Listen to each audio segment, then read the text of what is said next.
Hi everyone, my name is Dee Roussel, also known as Deja, and today I am going to be doing a reading vlog. This is going to be a very short reading vlog, I guess, compared to all of my other ones, because I'm really just going to do a reading vlog for the day. I'm going to be reading some of the historical romance that I mentioned in a video that I posted a few weeks ago. I have already started one of them, Never Cross a Highlander, and I guess I already started the other one too, A Gamble at Sunset, and so I'm really hoping that I will be able to finish both of them today. I also have a few things that I wanted to do. I think I'm going to head to the farmers market because I think they're having like some kind of like festival thing or something. My husband called me and said they're doing like some dancing or something. So I'm thinking I'm going to check that out. I'm also going to head to the library because I have 2 books that I wanted to pick up, and so my holds for that are ready. And then I'm also going to go to this tea house that I found. I was looking up just very aesthetic like tea houses in the Chicagoland area, and I found one that is kind of far for me but not like super far that I'm not willing to drive there.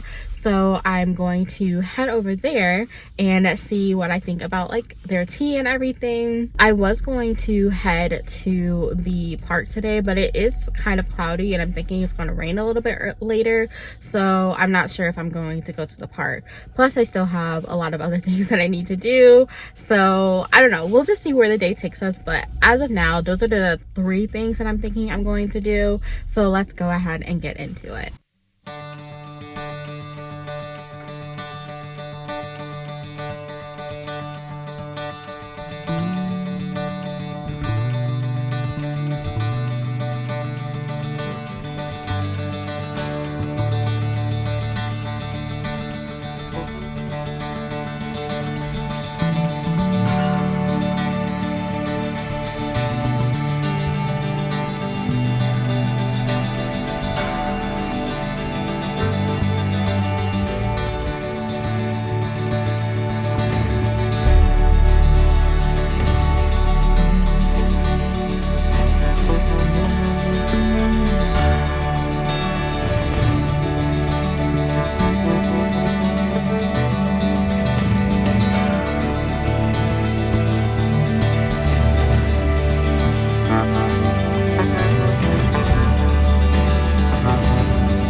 Good morning. It is the next day from when I went to the tea house.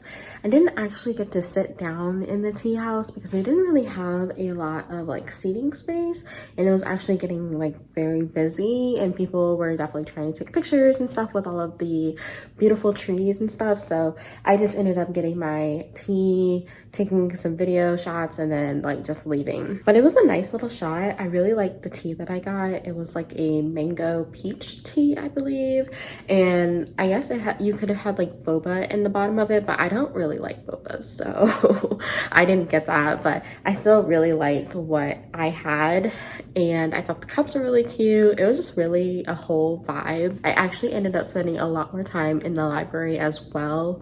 I got a lot of books that I did not need. I just have a very big library problem, but I was like, it's free, so it's fine, it's whatever. So right now I'm actually going to wash the dishes and clean the kitchen a little bit because I need to wash my hair also, and I need to meal prep. And I'm thinking I should clean the dishes first, do my hair, and then maybe do some reading. But I can usually do some reading while I'm doing my hair. and then I don't know, I have like a lot of things that I need to do today. So I'm just gonna take you guys along with that because I'm going to be listening to the audiobook while I clean, and then I'm thinking I'm going to read more of A Candle at Sunset while I am like sitting under the hooded dryer and stuff to do my hair. I'm realizing I have not actually talked about these books though. So the one that I'm furthest in is Never Cross a Highlander. I think I'm like 70% into it right now, and I really like it. I feel like my enjoyment is like ebbing and flowing though, because sometimes I'm just like, this is going on like very long, but then other times like I'm really enjoying it. I feel like I've been that way about romance the past few months though. Like at a certain point, I'm just like, can we like wrap it up? And here, like I like them together. It follows Callum and Elsa. They're both Highlanders, and I really like his touch her or die like energy. I think he's one of the male love interests that it like makes sense. Like he is like a warrior, and he does not take like disrespect towards like women at all. And because she's a Black woman, there's just even like more disrespect like thrown her way, and he's just like, you're not about to like play those games with me. And he was like, I will fight all of you, and he definitely does it. Like this girl was attacked, and he almost killed this guy if it wasn't for like the female main character. But Elsa's a good one because I would have just let him kill him. Like, I don't care. But I guess like in terms of like the politics, because she's from a rival clan, it makes sense why she wouldn't want to, because she is being like hosted by them. But anyway, I really like their dynamic together.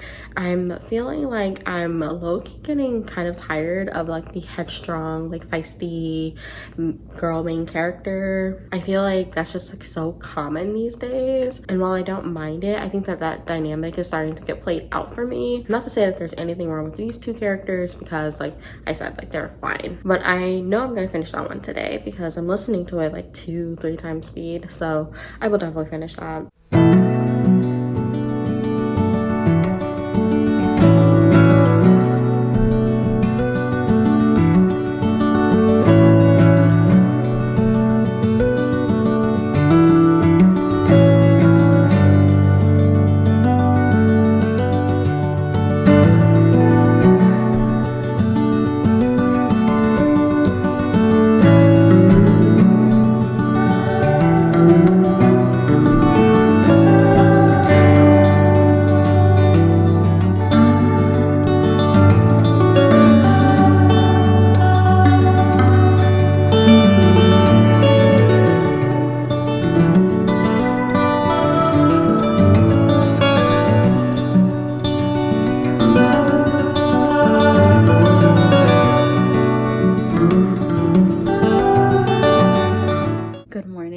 I realized as I'm editing this video, I forgot to film an outro. I did end up washing my hair, and I washed the dishes and all of that.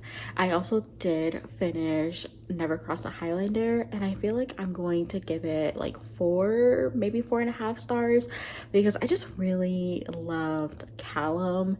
Elsa was nice, but Callum is definitely like the high of that book for me, because I just really liked his character. He's very honorable and like trying to get enslaved African people out of like slavery. And then I just really liked how protective he was over her, and he's just like, I don't know, I just really liked him. As for like the other aspects of the story, it was really giving me Outlander vibe, but without all of the like trauma and the time travel. I really liked seeing Black people in this kind of like Highlander kind of setting, and especially because Callum and Elsa, they're very much like tied to like their African roots. Like they go back to like their history of like where they came from. They have like some like African practices that they like mention and stuff in passing. And like I said in like that other video where I was doing like the recommendations, I feel like most Black authors do not shy away from speaking and like diving into like race topics in historical settings, but that still doesn't mean that they find love, unlike Julia Quinn said that they can't for whatever reason. So I really appreciate that about like this book. And I also just really like the way that the author wrote her, like her steamy scenes. Like they weren't like super like erotic, but they weren't like too metaphorical, if that makes sense. Like I feel like it was just the right balance of like emotions versus like what's actually happening, and it was really about them like wanting to please each other, but not in like the kinky like talk stuff that usually happens in a lot of like the contemporary books that I feel like I read. So I really appreciated that. But I really hope that the author writes another book in this series. I think it's been like a few years since this one came out, and I know Lisa Rayne has another book coming out probably in the next month or so, I think, and it doesn't have to do with this series. So I'm thinking I might try it out even then, but I really want another book in this series. As for A Gamble at Sunset, I did not really read it. I'm not really being called to pick it up.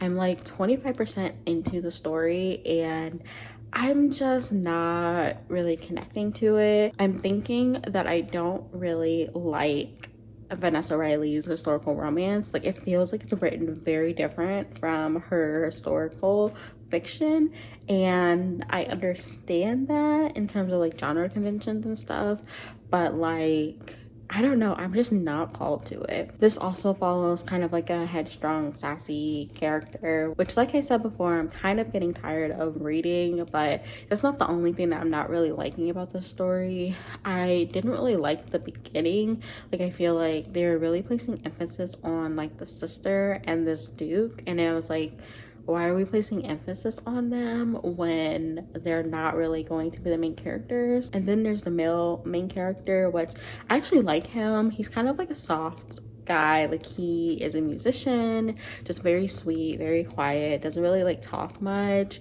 especially around beautiful women, which is his thing. But like I don't know, nothing's really like hooking me, and they're about to do like this whole like fake dating type of thing, so we'll see like how it ends up going, because I still want to finish it, but like I'm not being hooked by it yet. I was also rewatching the first 2 seasons of Bridgerton, which I realized that the first go around I liked the first season more than I liked the second season, but like this second season this time around had me in like a chokehold. Like I was just like, Kate and Anthony, I really like them, and especially with like the angst between Kate and her sister and them like going for the same guy, and just like that drama there. Like I just was like, oh my gosh. And then I appreciated the representation of like Anthony and him having that post-traumatic stress with the bee and his father, and that happening with Kate. Like I really appreciated that, and I just feel like Kate and Anthony, like they go together very well, whereas like the Duke and Daphne, like I could see them like being together, but they just didn't seem to like mesh as much. Like I like their banter, but I feel like Kate and Anthony, like they were like 2 peas in a pod. Like they were perfect for each other, and so I really appreciated that. Now I'm rewatching the first part, and if you're watching this when the video actually comes out, the second part of Bridgerton actually comes out, and I'm still not in love with Colin and Penelope. And rewatching the first and second season, it didn't really make me love them together even more, especially because like they had like hints that okay, this is gonna be like a friends to lovers type of thing, and they had like little ups and downs. But yeah, I just don't think that this season really built up the romance for me between them. Like I didn't really see that like shift, and so I'm curious to see how the second part is going to handle everything. And I'm thinking there's going to be an introduction to Benedict's love interest, which there's been talks that it's a Black woman, but that she's probably going to be a maid. So yay for Shondaland doing Black people wrong again. But, you know, I'm glad that I found a historical romance that I really enjoy and never cross a Highlander. And I'm just going to leave it at that. Because if the love interest does end up being a Black woman for next season, I'm going to watch her season. But if she does end up being like a maid, I swear I'm not going to watch Bridgerton again. yeah, I'm just not. That's all I wanted to say for this video. I hope that you have enjoyed it. I definitely enjoyed my time just being at the tea house, going to the library, reading this amazing historical romance, and just rewatching Bridgerton and getting all of the feels. So I'm glad that I did this vlog, and I hope that you have enjoyed it.